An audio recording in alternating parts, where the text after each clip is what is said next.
good morning, Village family. Welcome to our home. Thought this might be a nice change of scenery. I know if you're like us, there's just been a lot of heaviness this week, the past few weeks. And so we just invite you to join us this morning with whatever you're carrying. We're here for you, and we love you. So feel free to sing along from your home.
Well, good morning, Village Church and everybody, church. Thank you so much for tuning in.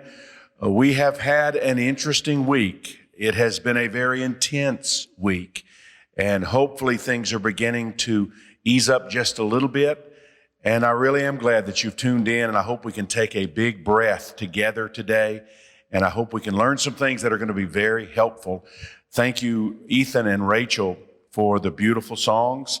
I feel very honored to get to speak after you sing, and appreciate so much your gift and you sharing it with us at the Village. Now's the time in our service when we're going to receive offerings. If anyone would like to give, and we've said for 27 years, never feel pressured from us, never. We're like the opposite of the TV preacher, no pressure ever. In fact, if you've been struggling through this COVID-19 situation, then the last thing we want is for you to feel pressured about giving any money to support what we're trying to do at the Village. But for those people who can, who say, Ray, what you're doing resonates with us, and we want this to be our church, we want to support this church, then there's three ways that you can give, and this will be on the screen too. So just make sure if you want to help, you do one of these three ways, and we would appreciate it very much. One, you can text the word give to 404-998-8979.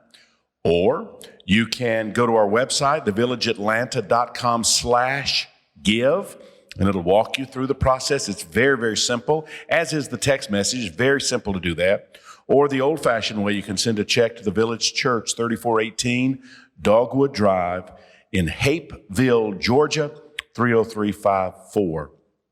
We're going to have a very special time together in our teaching time after Ethan and Rachel sing this last song. And this last song, I think, is going to be very meaningful, and I'm excited about that. But let me just pray for all of us, okay? God, thank you for this day. Thank you for every person that's watching right now. And I pray our hearts would be open to hear from you. I pray for our country. I pray for people who have been for far too long mistreated. And I just pray healing would take place, wounds would be healed, and our country would become better in every way. And I pray for our hearts, because I know that's where it begins. And so teach us this day, oh God, we pray in Jesus' name. Amen.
Gonna stand my ground.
I had a friend, a black friend named Brandy Gaffney, fantastic musician. He and I were buddies.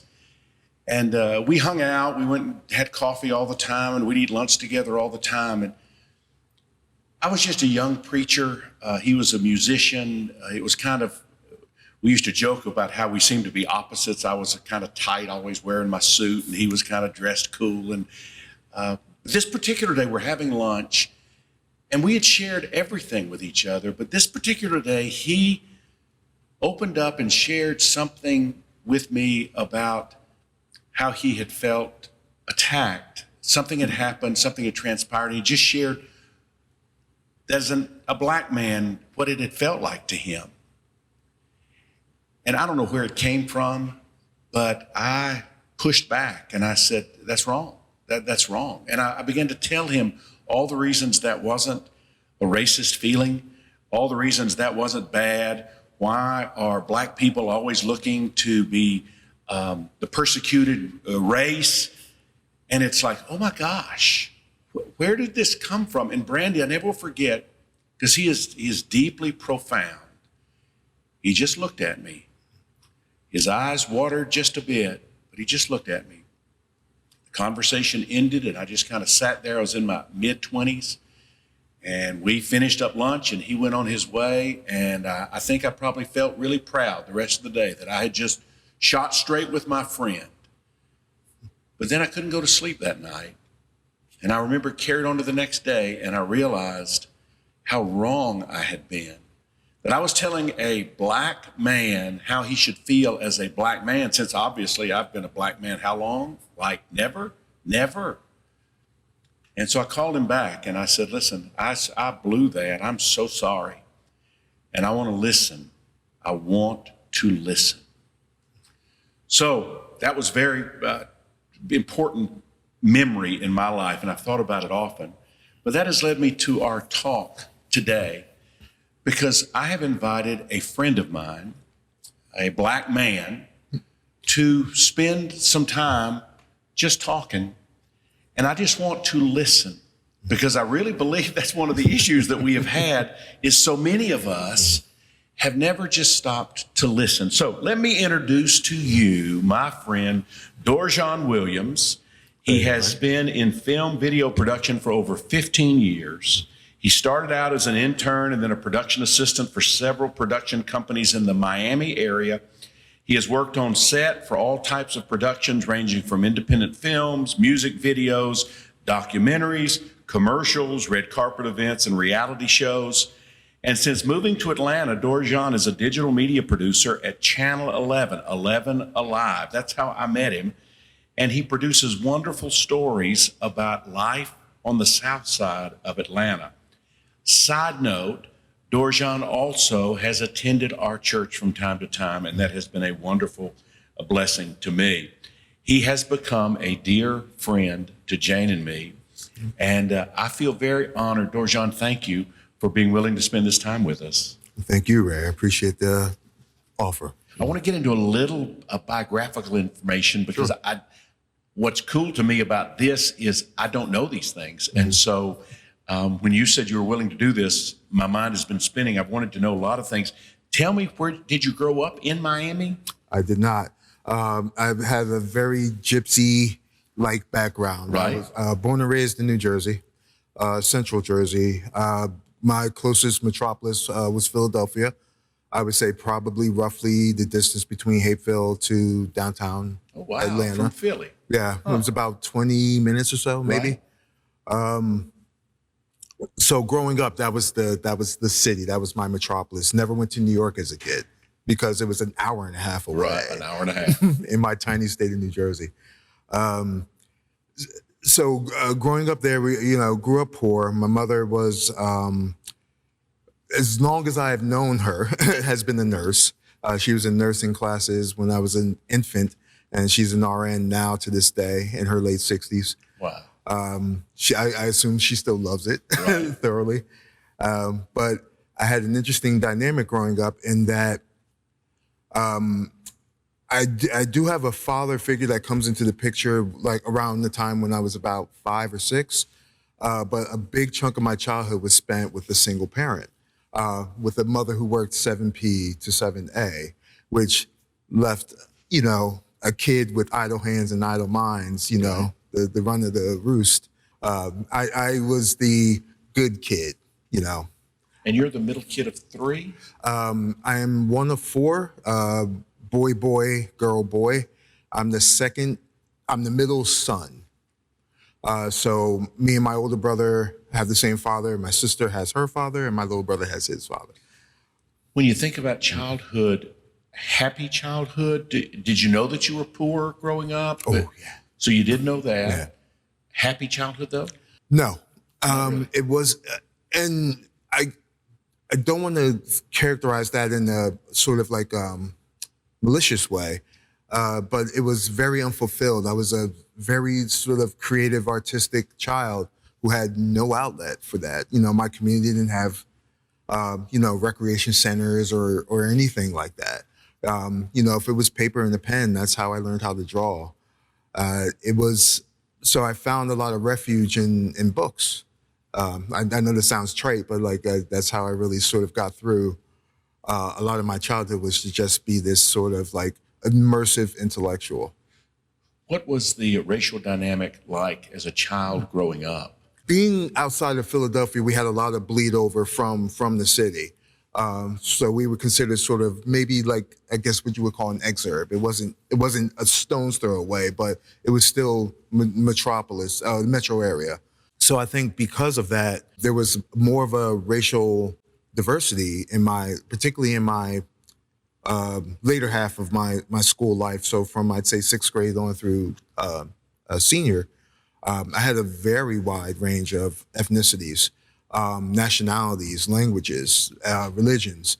Now, were they all respected from the view of a child? Probably not. But I didn't find too often that I had that sort of, I've never met blank before, or I'd never, I wonder what it would be like to meet blank. So you're comfortable with diversity. You 100%. Were I understand. Now, after high school, did you go, where was the next place for you? My get out of Jersey card was the U.S. Army. I saw a picture on Facebook and I said, I think that's Dorjan. Yep. I didn't have the intellectual wherewithal to stay focused enough in junior and senior year to sort of get the straight A's that I would have maybe qualified for a scholarship. My mother didn't have the money, so that would have been either community college, which would have meant I had to stay in New Jersey. And you wanted to get out of Jersey. You were ready. Absolutely. I graduated. This is in New Jersey. We would graduate I'd say mid to late June, depending on how many snow days we had. That year in '94 was a particularly late June graduation. So by December, my birthday's in December. So by December, I was already packing to go to the Army 6 months later. I didn't know what I wanted to do, but that opportunity came my way and I took it. And was that one tour? Or did you stay in? My stint with the U.S. military was extremely brief. I'd say it was less than a year. It did get you out of Jersey. Yes, it did. It achieved that most basic of goals. Looking back, obviously, through retrospect, I probably should have waited out for the GI Bill. Woulda, coulda. But I knew that environment was something that I butted up against for a number of reasons. I'm very inquisitive, not a good trait in the Army. Right. I always wanted to know why we were doing stuff. It was important to me to know the meaning behind it I'm versus that way too. It would be difficult. So it was very rough for me to just, sir, yes, sir. So after about 7-8 months, I started to investigate to be like, so if I wanted to get out, how would I do that? And I get it. I figured it out. That's when you moved to Miami? Is that when you? Correct. So I went into the basic training the first week of January, 1995. By Christmas of 95, I was in Fort Lauderdale. Do you remember, and I don't know if it would be a little boy or it'd be a teenager, but do you remember when you first realized the color of your skin led to being treated differently? Absolutely. It's not an eidetic memory. I don't have it. I remember the moment that I asked my mom, and I specifically asked my mom this, why is it that the white kids are treated differently than black kids? You could tell as a child. I was 7 or 8. I forget what the encounter was, but it was just one of those encounters, through the eyes of a babe, like not being able to define it, but just knowing that, oh, they treated me differently than that guy. I don't know why. And so after a while, starting to put two and two together, it's like, oh, it must be that. It must be the race thing. It must be the color of their skin.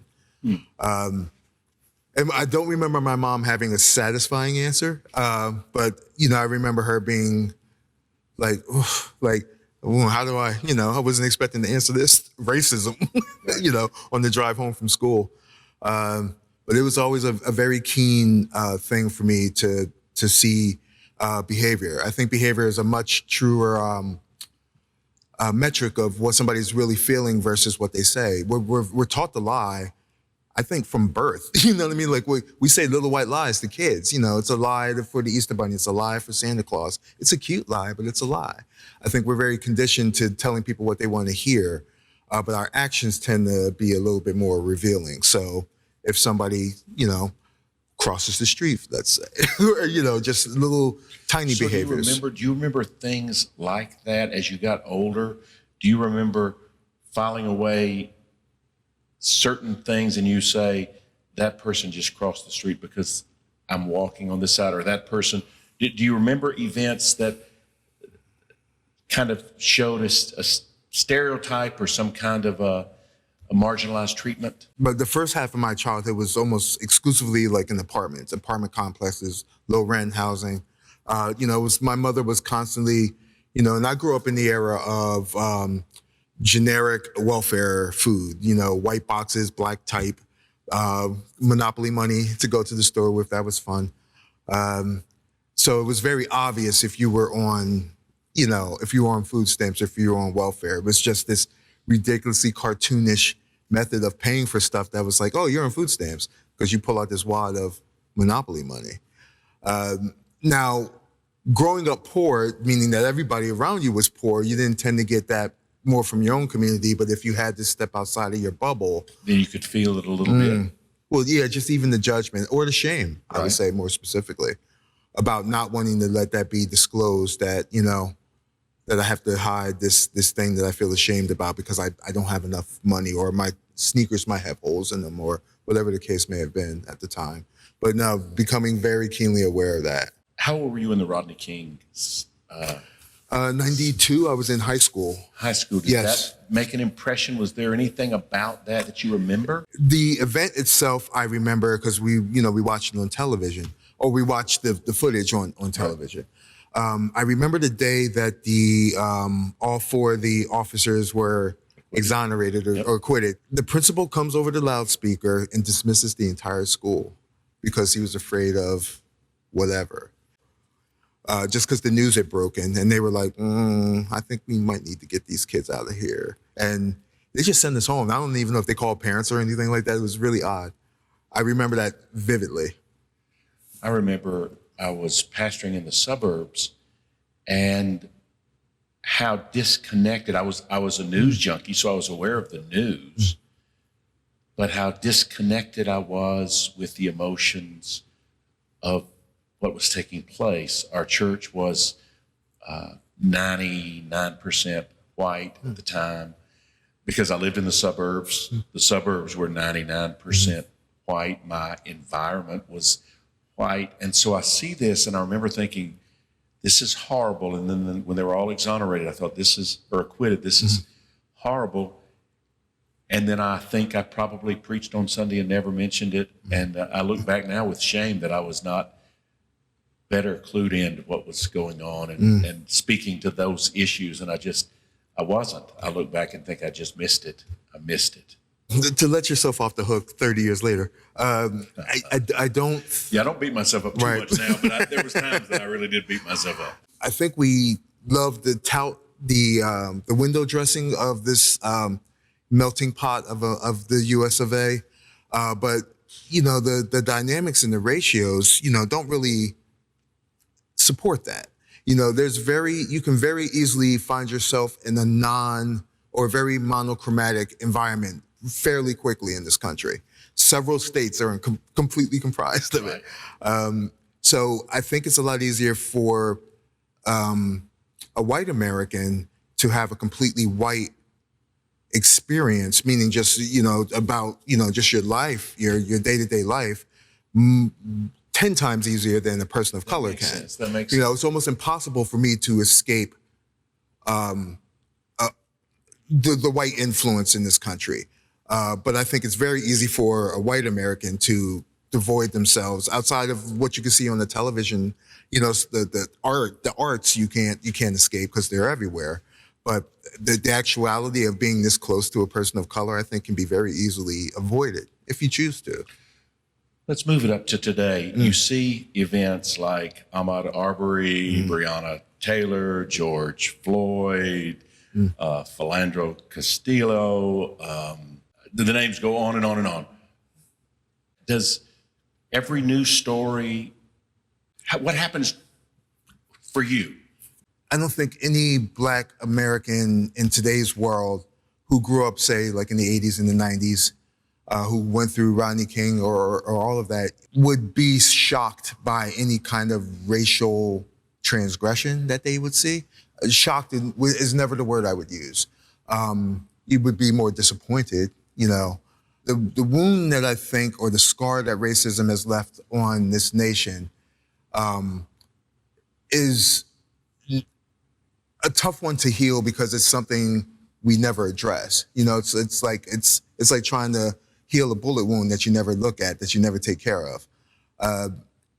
So when moments like this happen, these sort of titanic moments where mainstream culture impacts with racial subculture, then you have more awareness, but that, just like an iceberg, the times that it actually pops above the surface is nothing compared to what's below the surface. And so it's nothing new to me to see that. To bring up Rodney King, you're talking about an event that happened 30 years ago, damn near. And you would have thought under pretty inscrutable evidence, I don't think you could view that tape in any way to say like, boy, I think those guys went too far. And yet to have all four of them just walk out of the courtroom was not surprising.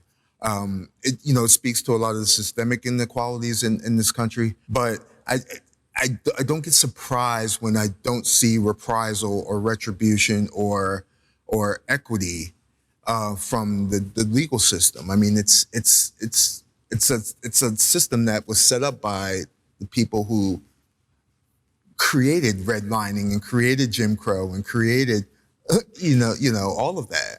I have seen this week, in a way I've not seen it before, and maybe it's because I've used the term systemic racism, and I have had pushback from people who are friends tied back through high school, and they don't understand the idea of systemic racism. What you're saying, that we have 400 years of something that's been happening underneath the surface, and these things pop up every once in a while. We see it, and we think, oh, it's shocking. Right.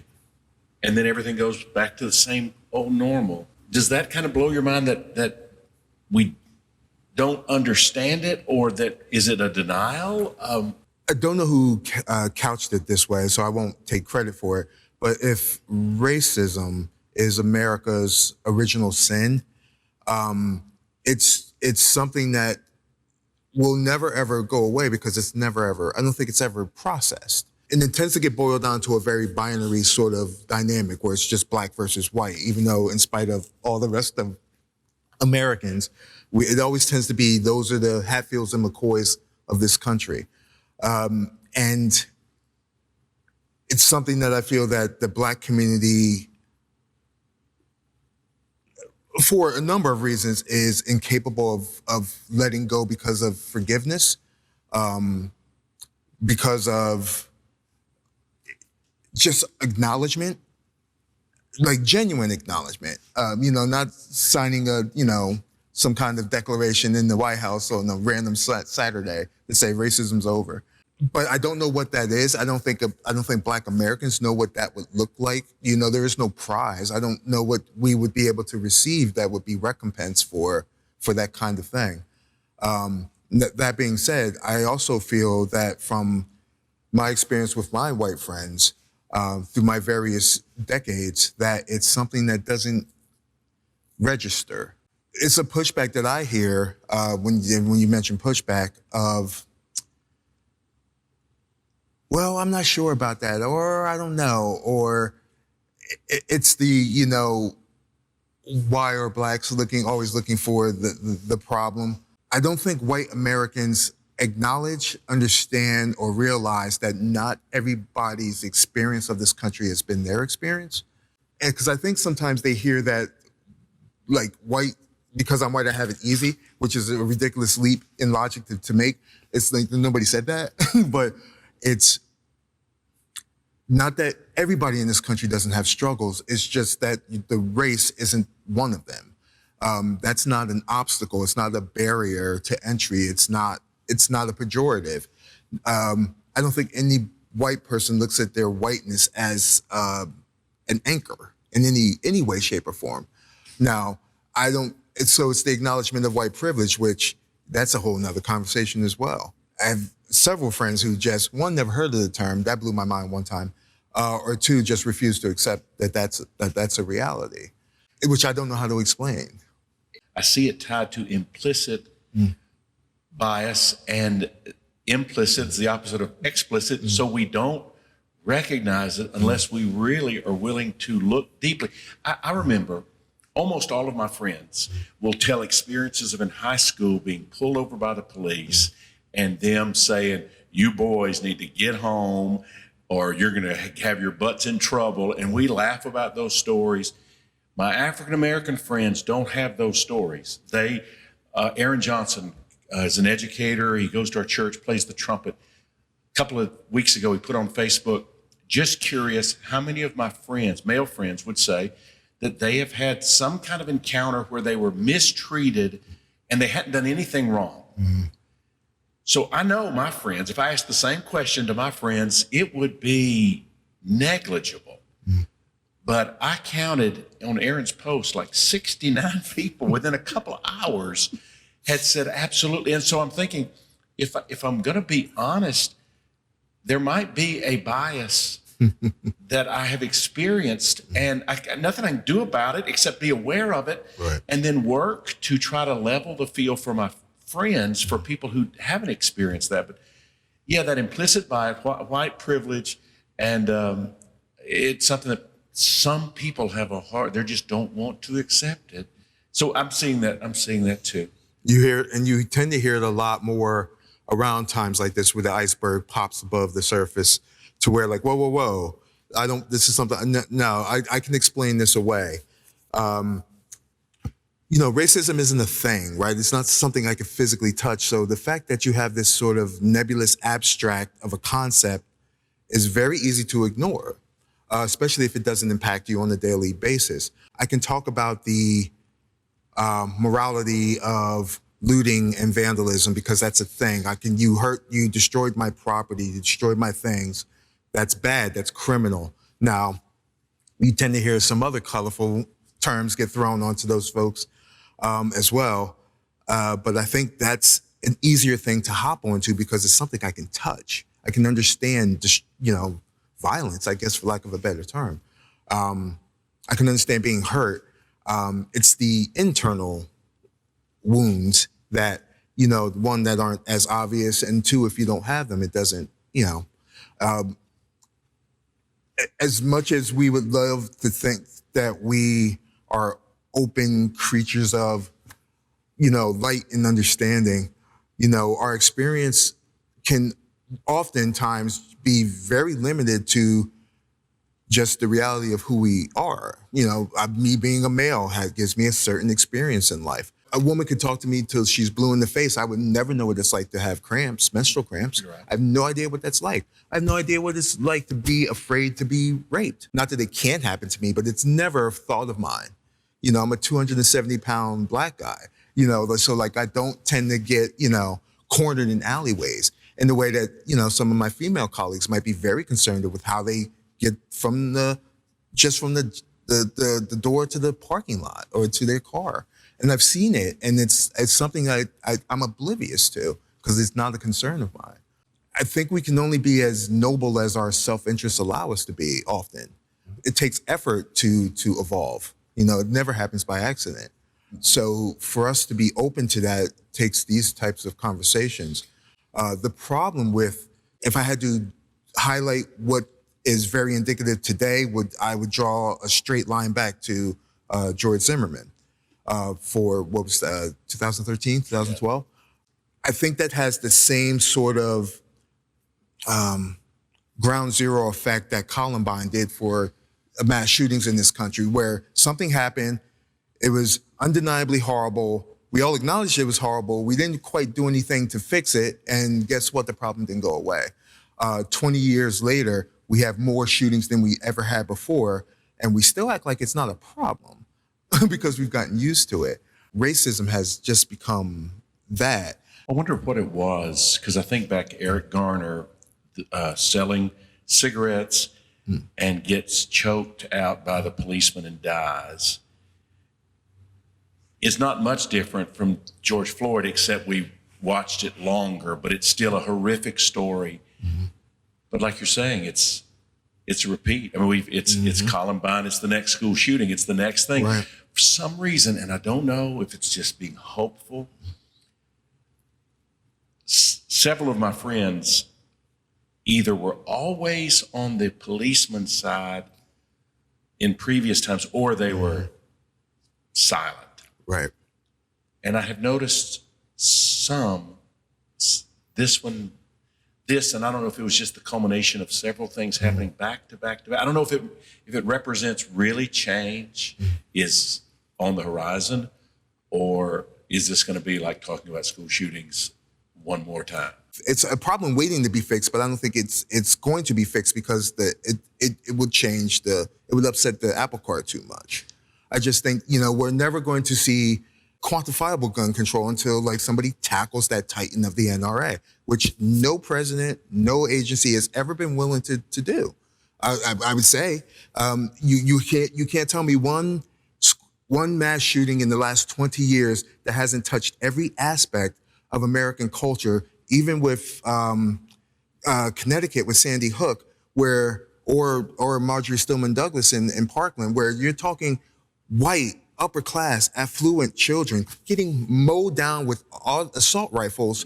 And nothing changes. So I get it if you don't care about blacks. I get it if you don't care about gays at Pulse. I get it if you don't care about blank, whatever it is, Jews, whatever. But when you have examples like that, and you're talking children at Sandy Hook, and it was sort of like thoughts and prayers, and that got us to the next shooting. And that's great, but nothing's going to change until we say we really need to do something about this. Nothing's going to change with the way that the police departments are run just as an agency until you have an overhaul of that entire system. And that could be either with, raising the standards, paying them more money. How about that? So that they don't make less than the garbage man. You expect these people to protect and service, but I mean, it's what do you hope to expect when the bar is down there? So we want these people to be paragons of truth and justice. They're not Captain America. They got to go home and feed their kids and like watch TV, just like the rest of us, and hopefully not get shot that day. So I understand. I understand the struggle of that, but it's not going to make any real change until you're willing to, one, punish them the way you would punish any citizen. 9 minutes we sat and watched this man slowly drain the life out of this man. The entire world watched that in the age of social media. And yes, we're outraged, but what are we doing about it? Should all of those men been immediately arrested? Probably. It's not like we didn't know what they did. Ever since George Zimmerman, for instance, we've had this, and I think part of that is the gun thing too. The guns always seem to come into play with that. Florida is a big stand your ground state. Sure, you killed a 17-year-old kid with a bag of Skittles. And now he does tours signing bags of Skittles with his name on it. That's the country we live in now, There was it was a slap on the wrist, The case in Texas where it was the 13-year-old I'm going to screw up his last name. It was like Croc or Crave. He was, they called it the affluenza defense. Sure. You know, my white privilege didn't allow me to have enough empathy and understanding about how the world works because my parents weren't there to teach me how to be a human being. So I got drunk and as a 13-year-old and killed 4 people and got probation. They immediately fled the country to Mexico. They got extradited back, but like, would that example ever happen to anybody whose pigment is darker than the paper bag? Exactly, never. But it's this pass that's given. Well, oh, he didn't know any better. It's excusing sort of like the racism of older generations, like, oh, they're just old. It's still bad. And is this the kind of thing when you see a school shooter and we say he was bullied, and then we see often a black 18, 19-year-old, and they never have any kind of a reason that this happened to him. He's just a bad seed. He's just a bad person. I think there is the expectation for failure or that route when you're a person of color. You see the protests that happened in Minnesota and even as close as downtown, and sort of the way that the conversation or the narrative seems to pop up with the same words of criminals and thugs and hooligans, you know, all these beautifully flourished words, who are armed with water bottles and maybe a Molotov cocktail if somebody was feeling frisky that day, versus the platoon of entitled white men standing on the Capitol building saying, we want to get out because we need to go back to the Olive Garden. If you were to ever have that equivalent of any race of color armed to the teeth with assault rifles on the steps of a Capitol, I just would be fascinated to see how that encounter would go down. I would just be fascinated. I would too. Even though our commander-in-chief had completely different, you know, conversations. Oh, just give them a break. They're just a little, they just want to get out, you know, they just want to stretch their legs. It's all right. Armed to the teeth. I don't know that I ever need to go anywhere with an assault rifle, quite frankly. Right. But it's that kind of oblivious past that we're sort of like, we would never think to demonize or question that behavior because that is the entitlement of a free American. But everybody else has to qualify if you're not Caucasian. So many of us won't get out of our comfort zone. We just want to say we like black people. We know black people. We don't have any. I got an A in African American Studies. I got an A in African American Studies. But we really don't want to often get to know the person so we can live in this place where I know you and I appreciate all of those things about you and you know me, and we both are able to walk hand in hand together. I love that. So I do see that we have an issue with that. I have, you know, just an entire life of 45 years now of feeling othered. I know what that feels like. And because even in the culture, you have a subculture. Like I'm in the queer community. Like I'm gay. I came out in 1999. So it's an interesting dynamic, you know, with a super religious culture as the black community where, you know, one day you're cool and then one day you're not. It doesn't matter that you're black. You're othered. And so now it's the whole pecking order of society, right? As a kid, I was a fat nerd. I wasn't an athlete. I wasn't a jock. I didn't rap. You know, like I didn't do the cool things. I always know what it felt like to be the kid on the outside of the looking in, regardless of what dynamic I was in. It takes a very specific niche for me to feel like, oh, my tribe. And that's usually not a skin color thing. It's a life experience thing. I tend to have my surrogate family be the people in life who I feel have a certain, either a world perspective or just a certain kind of upbringing that I So can. that's your tribe. You find your people there more than just skin color. Skin color doesn't do it for you. That's no. The birds of a feather thing doesn't work for me because it's too easy to to penetrate that armor, right? Like you could just change one dynamic and all of a sudden it's not cool. So it's how do we have the awareness to take the time to understand what it's like to walk in somebody else's shoes takes intentionality. As we know, most Americans don't even have passports, much less know a second language. So we have an inherent, part of that is the American exceptionalism. That's our own ego and arrogance. But I think a big part of that is the fact that we don't ever have the imperative to learn about other people. Why would we? This has been fascinating to me. You are, your perspective is unique. I've not heard it, and it has been fascinating. So is there a way, what could I do? What could I do as a light-skinned friend of yours that you would say, Ray's trying to be helpful? I just would like people to ask questions that invite open conversation versus confirmation of a prejudice. You can ask a question, so is it true that blah, blah, blah, blah, blah, blah, blah, blah, blah, whatever the XYZ is. Is it true that black guys have this? You know, whatever stereotype you want to throw out there. You're asking for a yes or no answer from me to just confirm your stereotype. So that's not conversation. That's not learning anything. It's confirmation of something of a belief you already have. You're asking me to just put my rubber stamp on your prejudice or your stereotype versus I understand that that's a stereotype. What does that feel like? Which we never say. You know, how often do you have that type of conversation? It's the same monolith that we project onto the queer community. Do we think that the fact that we are all same-sex leaning, that we have somehow erased sexism, racism, you know, like, do we think that that doesn't exist because now we just sleep with the same sex?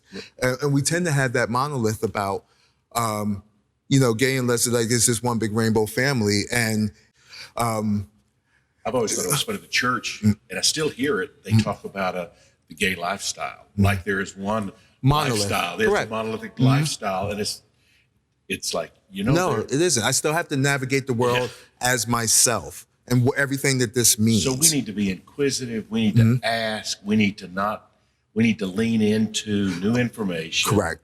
And not try to, a term I love, white-splaining, to where you're going to contextualize my experience of myself to me, for me. So thank you so much for explaining to me what it's like to be a black person in this country. Would that have been what I did to my friend when I was trying to explain to him why he was wrong about his racist understanding as a black man, and here I was, a 25-year-old white guy that had never lived 1 second in his shoes? Would that have been white-splaining, maybe? Yes. If your intention was ego-driven and to be right in that moment versus to actually understand what he was saying. Trying to get him to come over to your side of things, of understanding, which why would he? Until you allow an open, safe space for people to feel comfortable enough to be vulnerable and open around you, there's absolutely no reason why anybody would be open to doing that. It's why we self-segregate constantly. I have wanted to always be around diversity. I've always wanted to learn from other cultures. And it probably came from traveling as a child all over the world. My dad's job took us everywhere. But it has made me want to know people whose experience is different and to listen to their story. And I don't do it right all the time, but I want to. And I feel like that's the nature of our church, that to hang out here long, you have to be open to diversity because that's our flavor. That's who we are. And so people who like it kind of just one way, they normally come for a little while and then the newness wears off and they go find a place that's a monolithic or a homogeneous in every way, but not here. This has been fascinating to me. And when I was thinking about who did I not know well, but I would love to learn from, it was you. And I have loved every minute of our conversation. Thank you. And I just want you to know, for whatever it's worth, I want to be your friend till we die. I want to lock arms in whatever way that means to hopefully be a part of making our culture better. I'm using a phrase now, vote the common good. I'm trying as I think about elections. I remember I used to just think about what was best for me in my tax bracket, what was best for Ray Waters. And now I'm trying to, I'm not saying that that's not there, but I'm trying to say,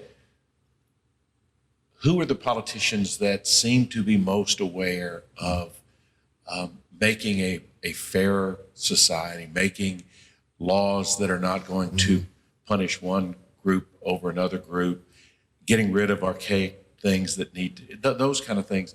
So I'm trying to do that. And I just want you to know, thank you for this time. This has been wonderful to me. Can we add an addendum to this? I really would love to get this on. I would love to get this on camera. We were speaking earlier about labels, particularly like how we identify culturally. You know, how we identify cultural groups. I don't remember the exact year, but I do remember like 90s-ish, early 90s, where all of a sudden you started to see this movement towards the nomenclature of African American. And I remember at the time I didn't really care. I was too young to care. You know, it didn't bother to me one way or the other. But as I became an adult and, you know, started to go out into the world and start to see how I, you know, would identify and find my place in the world, that term just, it would bristle, and it was just became more and more and more unwelcome to just even embrace that term. Whenever I hear the term African American, I guarantee you, if you were to go and hear 10 people say it, and see if that you can't actually see the gears in their head have to turn to get these syllables out, because it doesn't fall off the tongue for them.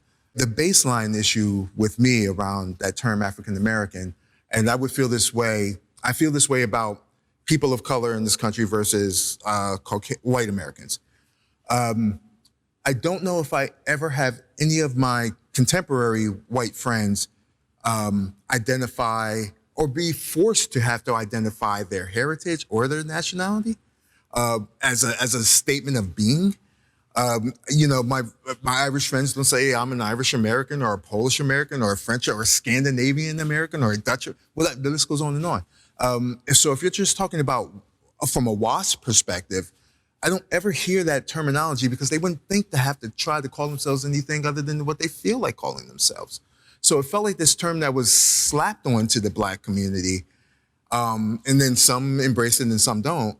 And you'll always find that. I mean, I am not answering for the monolith of Black culture. It's the reason why I don't like it, because the fact that I am Black and that my ancestors hailed from the west coast of Africa, it doesn't connect me to my history. That has been robbed from the Black culture here. It feels like this term that I have to accept because it's a more accurate description of who I am as an American. I don't need a qualifier to be an American. I'm an American. I was born here, like anybody else who was born here.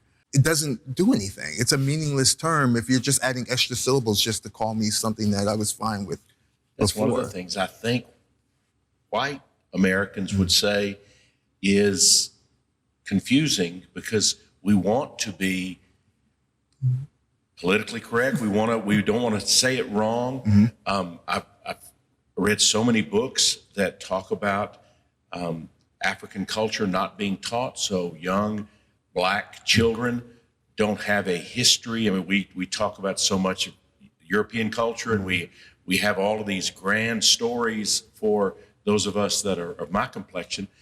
And so I don't know if that's where the African American, but I remember as an adult, it's like, okay, the word change. I mean, it's like we all had to change. And so you come from a unique perspective. And again, I was on the generational divide of that. Absolutely. Yeah, and I guess that's one of the things where we just need to listen, and we need to know that there's not one way that it's understood. There's a lot of different ways that things are understood, and it's okay to talk, and it's okay to listen, and it's okay to to walk the road together. That's what I want. It's meeting people where they're at versus trying to bring people up to your level so that you feel comfortable. You know, because you might have to get dirty if you get off of your pedestal to go down to wherever to meet people at their level because they don't have the access to get to you. So if you have that privilege, you could use it or you could ignore it, but it's an opportunity for you to just learn something new and broaden and widen your experience as an American. We're so attached to our labels that we don't get to learn what's beneath the labels because we're too busy defending the labels. I'm too busy defending the hashtag to wonder why I needed the hashtag in the first place.